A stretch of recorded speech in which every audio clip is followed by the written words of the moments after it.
Hi, my name's Makai, and I'm from Aberdeen Hall, and I go to grade 2. And what I've got right here is wildfire protection equipment. And you just have to press a button and all of the sprinklers go on your roof and around your house. And I'm going to show you a clip how easy it is. Dad, hit it! Okay, we've got everything attached. We got the hose attached to the sprinkler, and we got the other side of the hose attached to our smart valve. And you can use any kind of pole.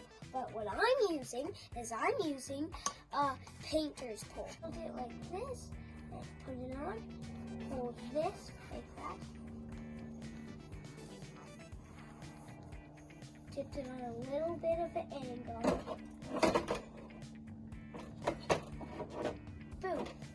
Now you got everything right. Then you just need to put touch your Modern Wave smartphone app. It looks like that. Tap it right there.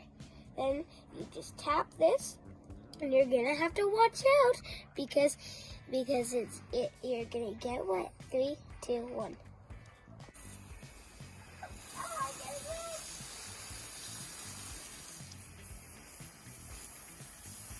Okay, now you know that the sprinkler helps keep the roof and the ground wet so the embers don't catch on fire and get your roof on fire. Same with the ground. Thanks for watching my video. Bye. Stay safe, everyone. I hope you learned something from me. Bye.